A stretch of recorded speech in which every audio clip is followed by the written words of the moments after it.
on this edition of the Self-Publishing Show.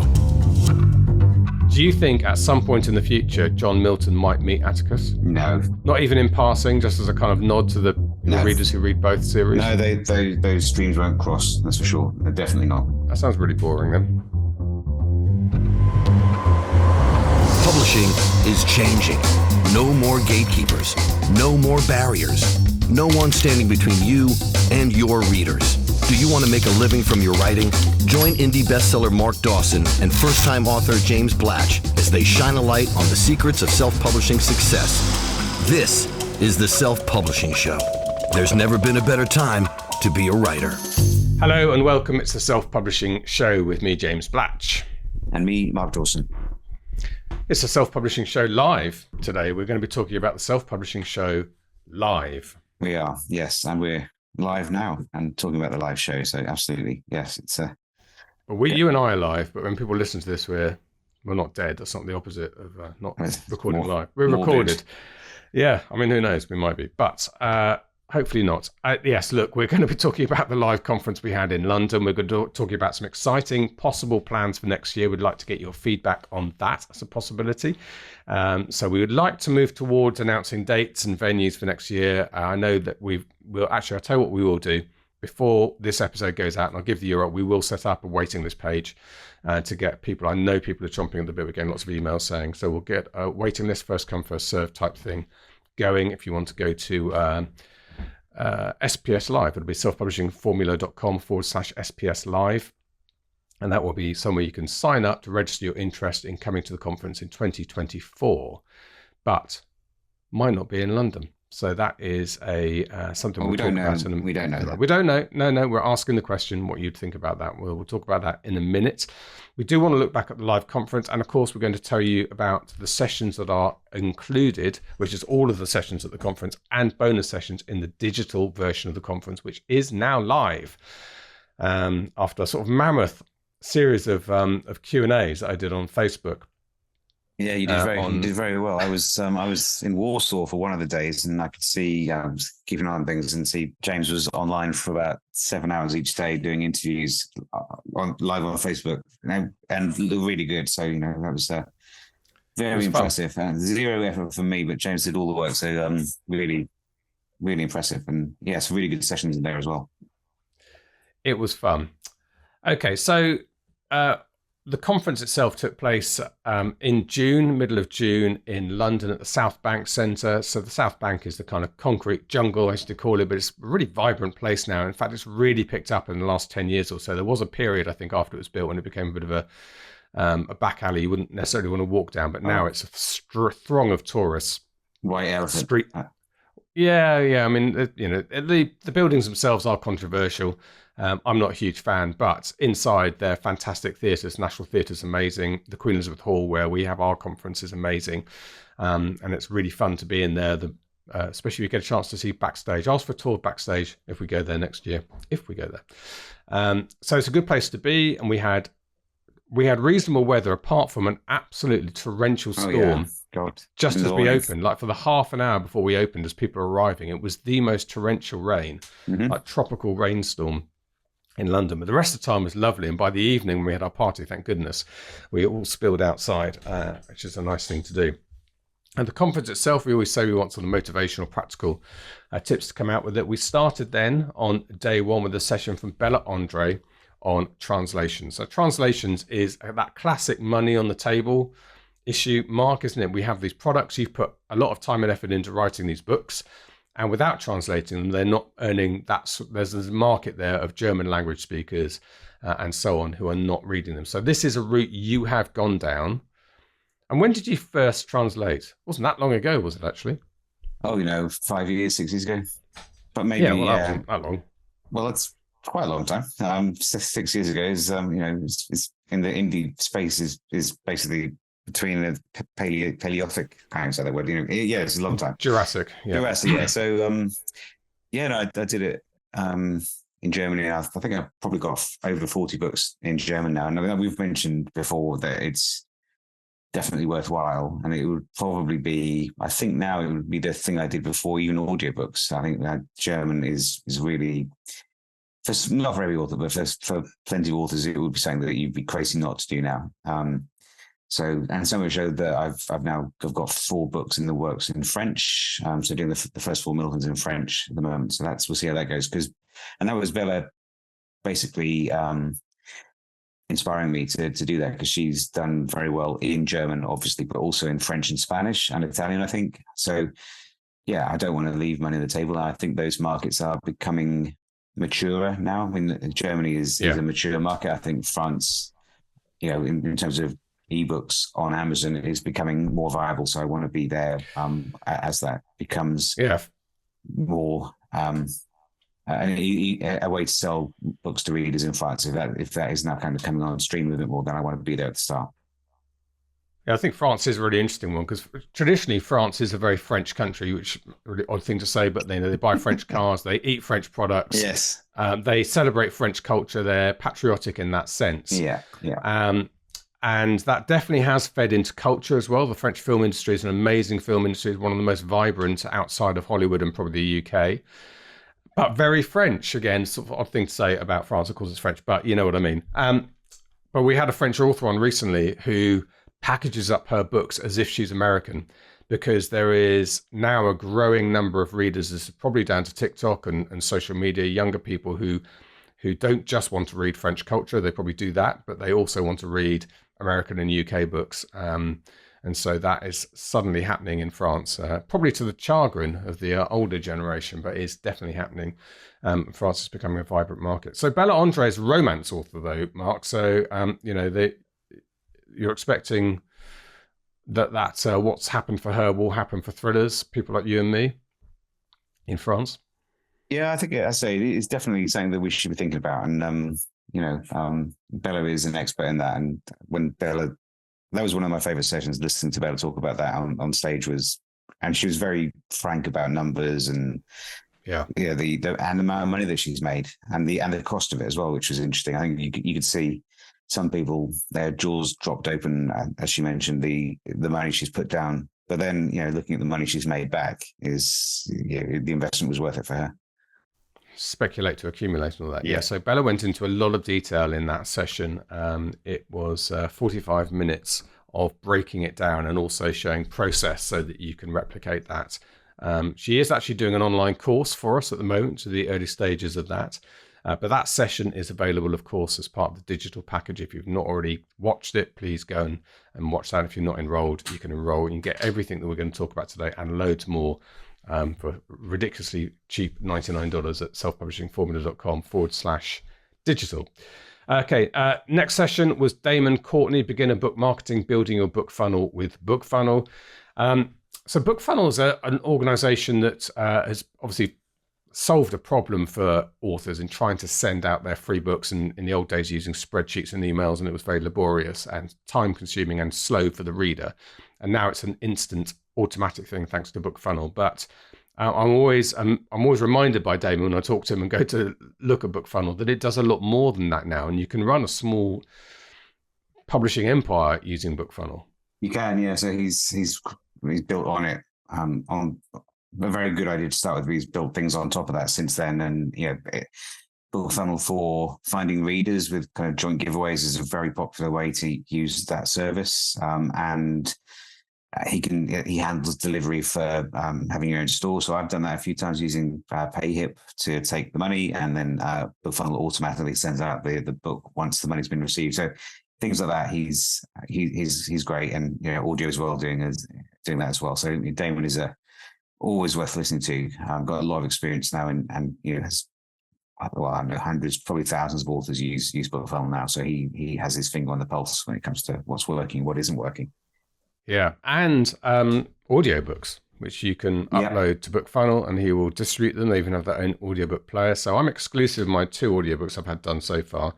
But I'm thinking about coming out of that, giving that a long run inside Audible. But I own the copyright. I commissioned them.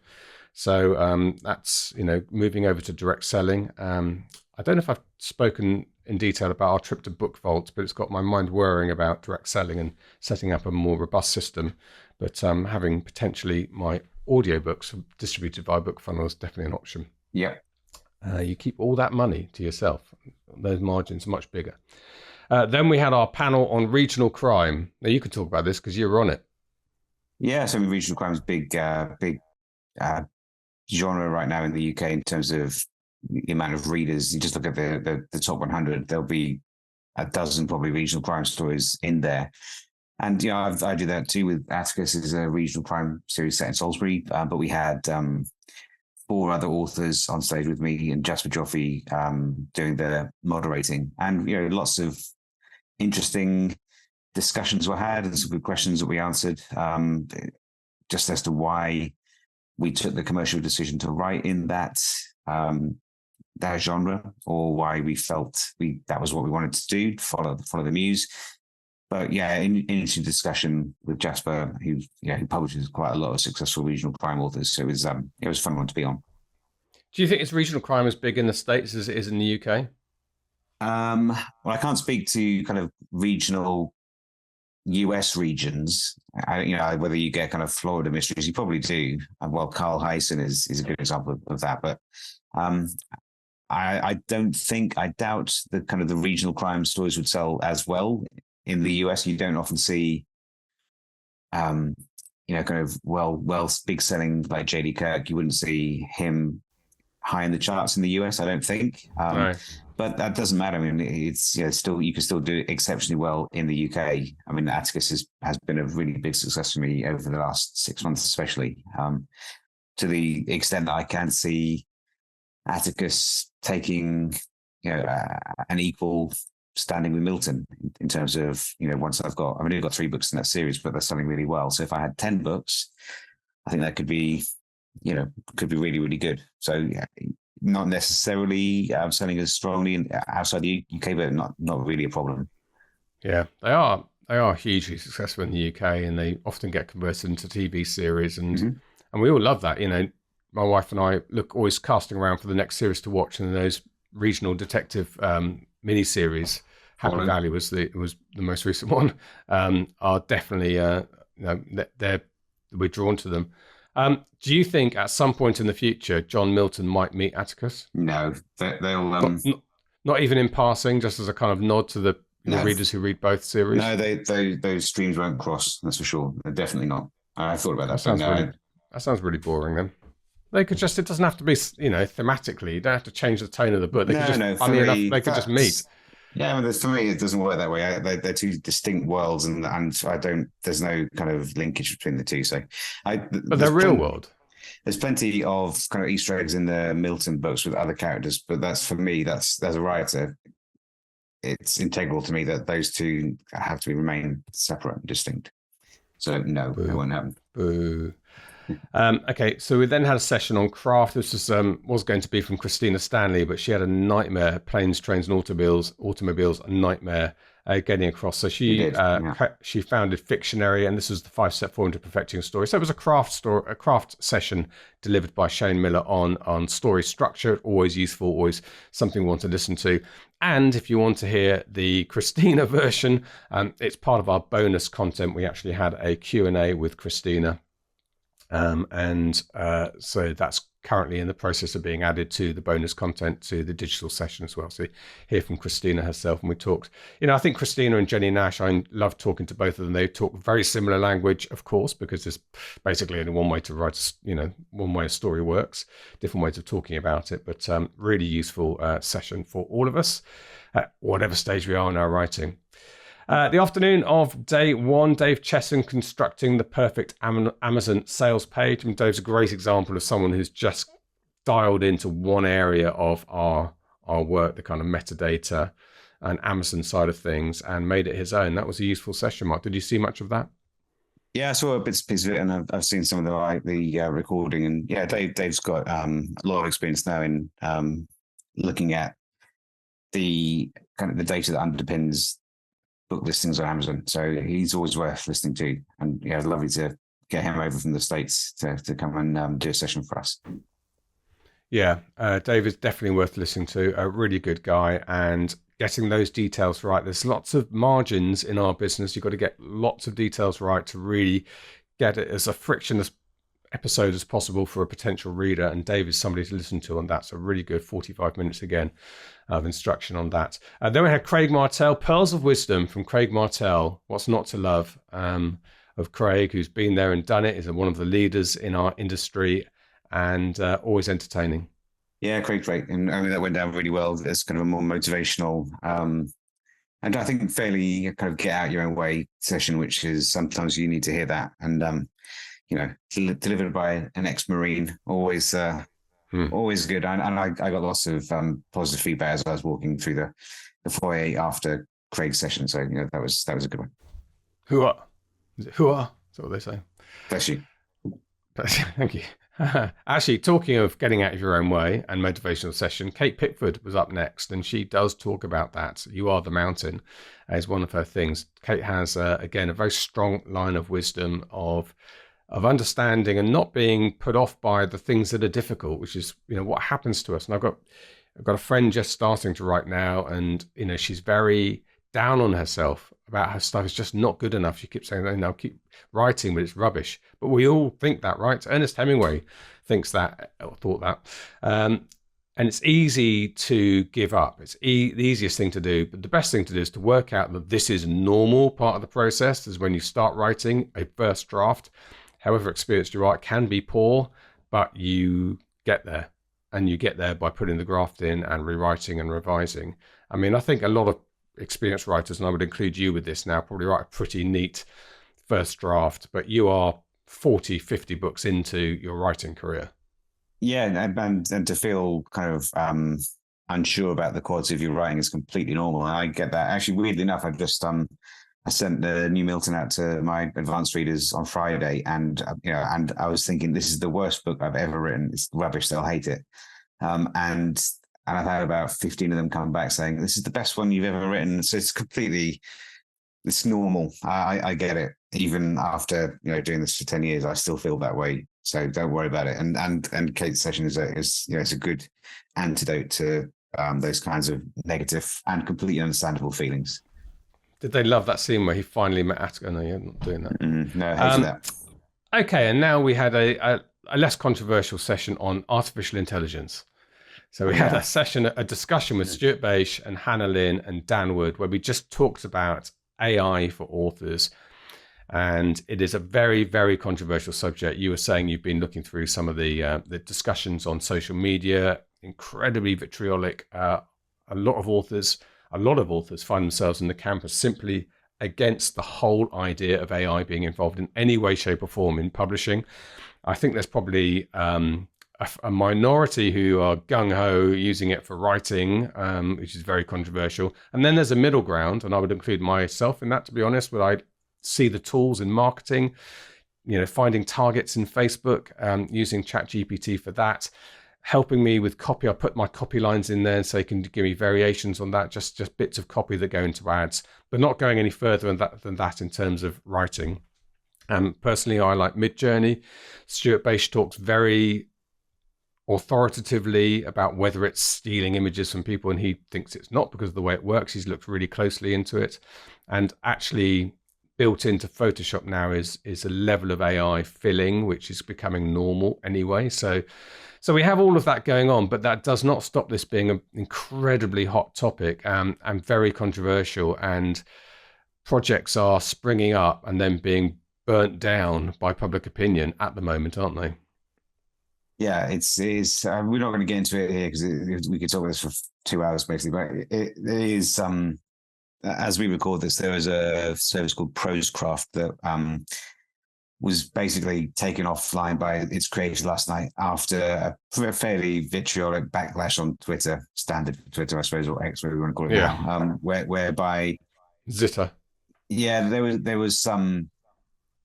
It wasn't. I don't think it was AI, weirdly enough, but it was close enough for people to think that it was, and that's enough sometimes. But there were certainly some questions as to where the books that he was using for his kind of text analysis tool were coming from. And there's the suggestion, I don't know whether it's true or not, that they may have been pirated copies that he scraped, and so all kinds of stuff there.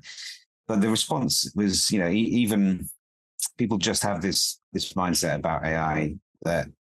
Most authors, I think, just hate it, and that's fine, I guess. But sometimes they hate it without really understanding and I include myself in this, I don't really understand some of how this has been done. And I think that's probably most of us. We don't really know exactly how ChatGPT was trained. We don't exactly know how it was, how the work was fed into it, where it came from. We've got some ideas and what we've been told by the developers, but is that true? Who knows? Images are the same. There's all kinds of stuff that we hear about that. And the law also is very, very confusing and frankly outdated, because the law copyright law hasn't had a chance to catch up with developments which are moving very, very quickly at the moment. So that's all to say that it is a very fraught area with a lot of hot-blooded responses and kind of hair trigger reactions all the time. So it was an interesting session that we put on, and I think all of the presenters had a degree of nervousness before they went on stage, because you just don't really know what kind of reaction you're going to get. But we can't ignore it. It's coming. No. The Pandora's box is open now, and it is not going back in the box. So we've either got to kind of deal with it, adapt or die. Basically, that's the way I see it. Yeah, I mean, we don't really know how much AI is involved in a Google search now, behind the scenes, and it will soon be part and parcel of Google search. You'll be able to type into Google the sort of things you can type into ChatGPT.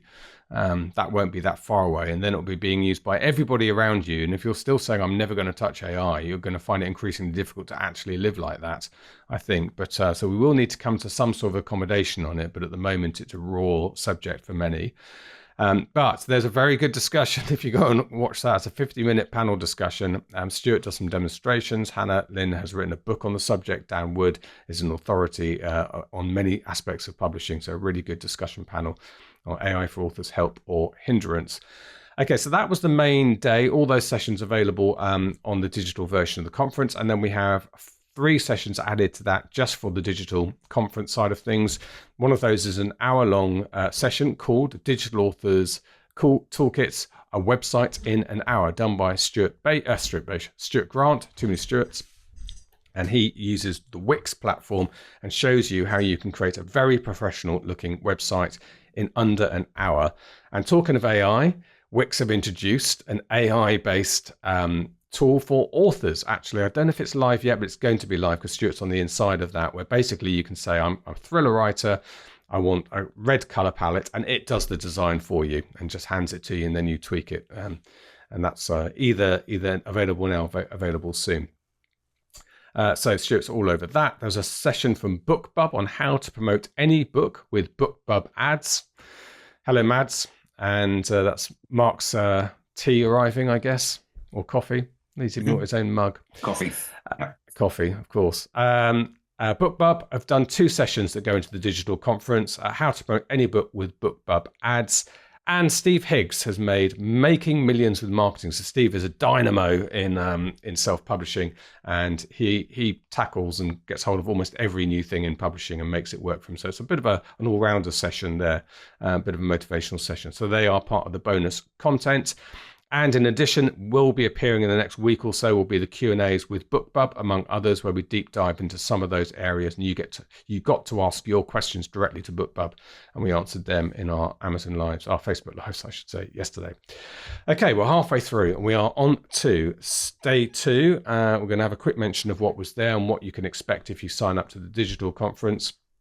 The first session was Mark Recklow, Failure to Fortune, The Essentials.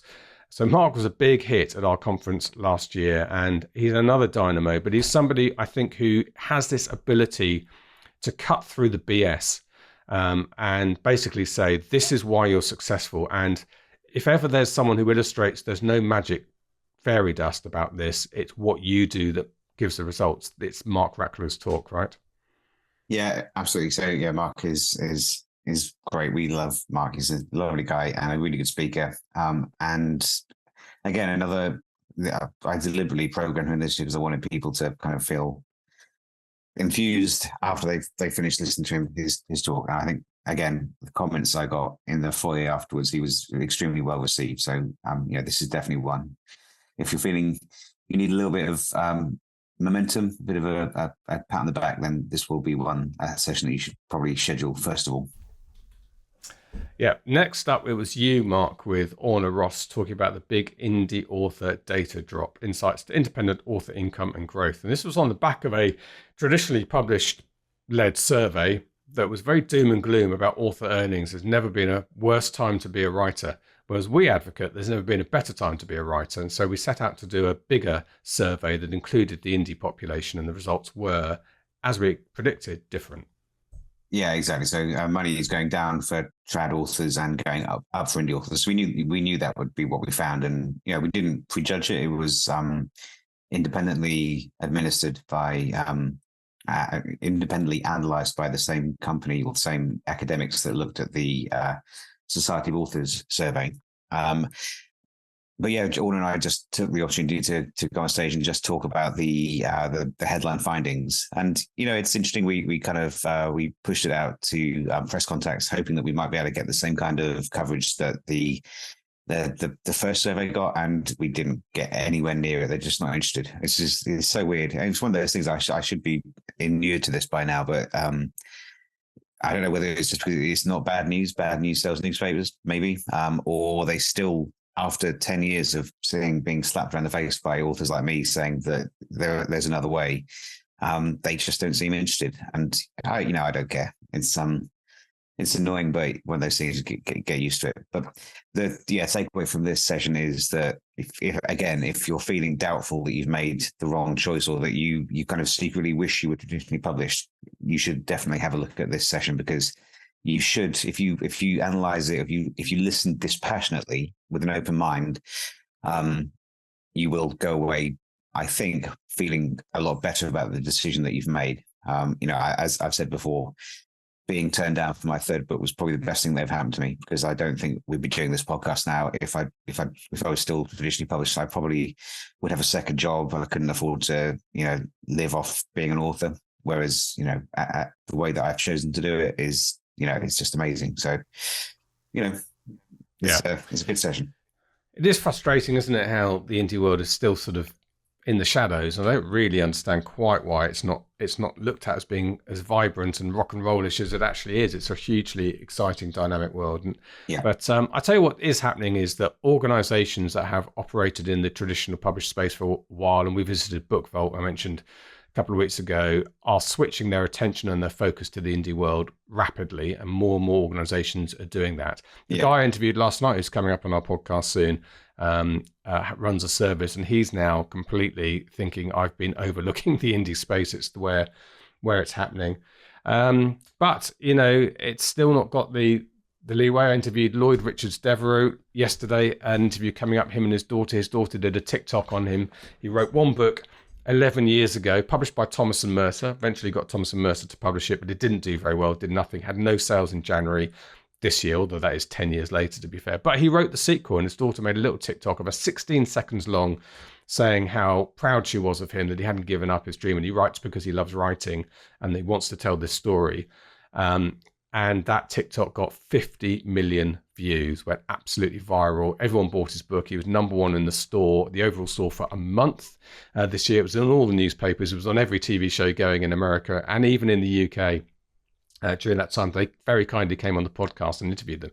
And at one point, I did just say, because he's now written book 2 and he's been picked up by HarperCollins, and HarperCollins are publishing book 2. Thomas and Mercer were apparently very gracious about it, because it was always his dream to be published. And I did say to him and his daughter, you did so much of this yourself, did you not consider self-publishing? And Marguerite said, we just don't know anything about it. Which is a very typical answer for so many people. And I guess that's the reason why the trad industry doesn't like talking about indie publishing. They don't want writers to know about it, is the truth of it. Well, maybe. Anyway, whatever. Maybe. Okay. Last session on that morning of day 2 was with Matthew Perry, not that one, but from TickTock. Matthew Perry, equally famous. And they talked about selling with TickTock Shop and a bit about how to use TickTock to sell your books. Obviously, a very hot topic. There was an hour talk there. He brought on 2 authors who are doing very well. Neither of them are romance, actually, which I thought was interesting. And some really good tips from the horse's mouth from TickTock themselves. And the UK TickTock, very dynamic, very into indie publishing. And they are the ones who are working hard to roll out new features. They do get to the States eventually. TickTock Shop is linked with authors now in BookTok.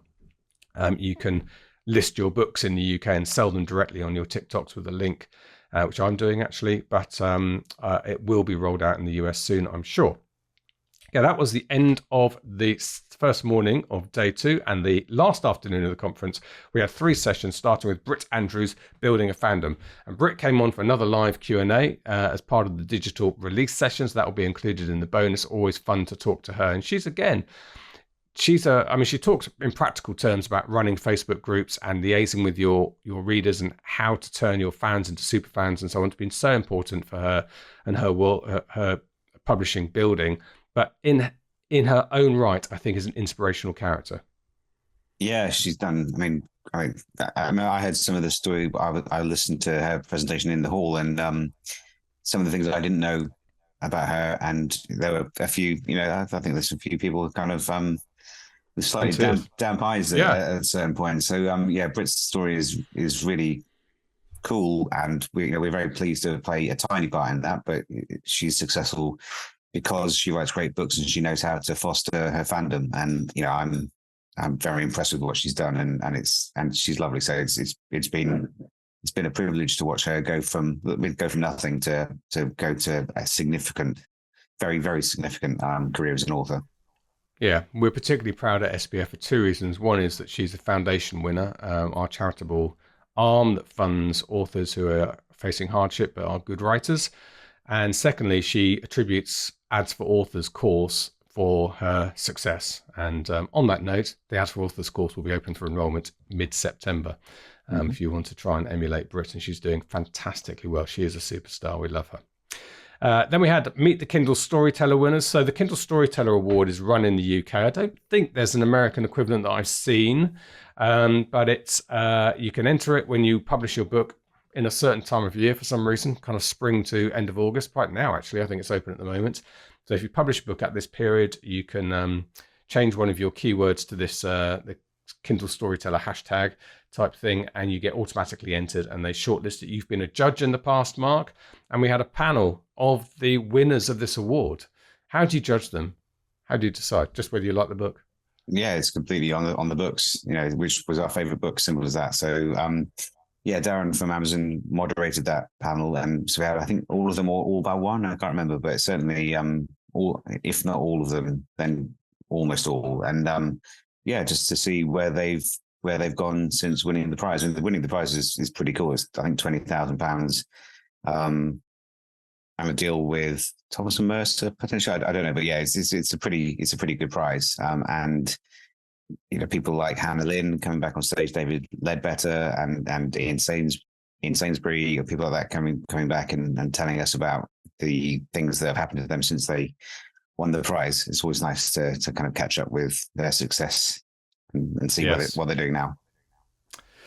Indeed. And the final session of the conference was actually you and Emma Boyer from Written Word Media talking about Hello Books. Our collaboration with Hello Books was fully announced, and we talked about the stacks. So that's one of the big ideas from Bargain Booksy, Free Booksy, Red Feather, and so on, is that when you go in and buy Hello Books, and I did this morning actually for one of our books at Fuse, and then you get offered to stack it. So in my case, it was a romance book, so we're stacking it with Red Feather. And that's a really powerful, once you stack those up together, that becomes a very significant way of getting your free or discounted book in front of readers.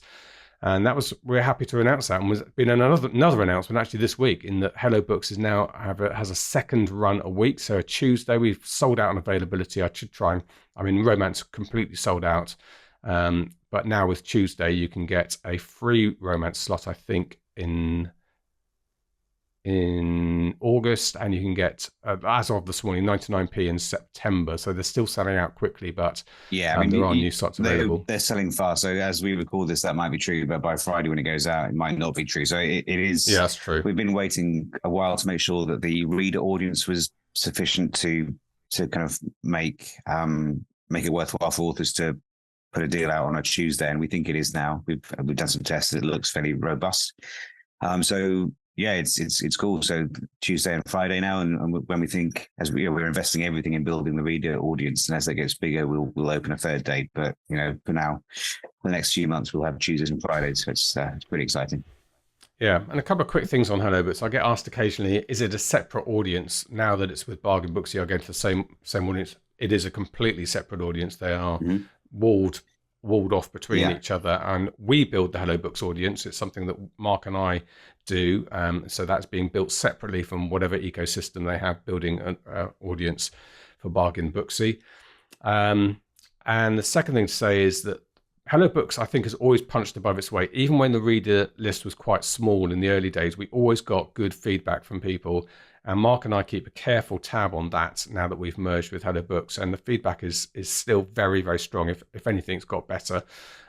We should expect as the list got bigger as well. So we're really pleased that this relationship that we've formed with Written Word Media is protecting Hello Books and growing it in exactly the way that we formed it in the first place.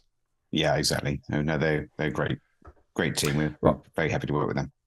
Right, finally, we have a set of bonus content for day 2, and that includes a session with Brad, not Brad Andelman. I spoke to Brad Andelman on the Q&A, but the other Brad has done a session adding heading backgrounds with vellum, something I hadn't really considered before, but very easy to do, and they look great. So particularly if you're, I think, something like a fantasy book, romance books, you can have fantastic chapter backgrounds as you go into them, and they can be different for every chapter. In fact, it gave me an idea to do a special edition of The Final Flight. The Final Flight, my first novel, is done by days of the week. It's sequential days of the week, and I could have a 1960s style calendar as the sort of chapter headings in the background, which on my list of many things to do. That's a really good session you get there. There's also a session with BookBrush's Kathleen Sweeney on animation and ads. I must confess I don't use animation enough, so I'm going to watch that session myself and start applying some of those. BookBrush is an excellent tool for generating ad content. And then another session with BookBub. I said earlier they did 2 sessions, and this is how to boost new release sales with BookBub. So they actually have a range of new release options, and a couple of them you need to be aware of because you need to apply for them before your book is released, and then others are available to you even in the early days of your book being available. And finally, a session with Isabel Knight on how to create your author brand story. It's something that terrifies many authors, but a very important part of why readers buy your books, why they part with money for your books, is because they're supporting you. They want to be part of your story, and that's what Isabel teaches in that session. And we also have a Q&A live with her to add to that as well, which should be there in the next couple of weeks.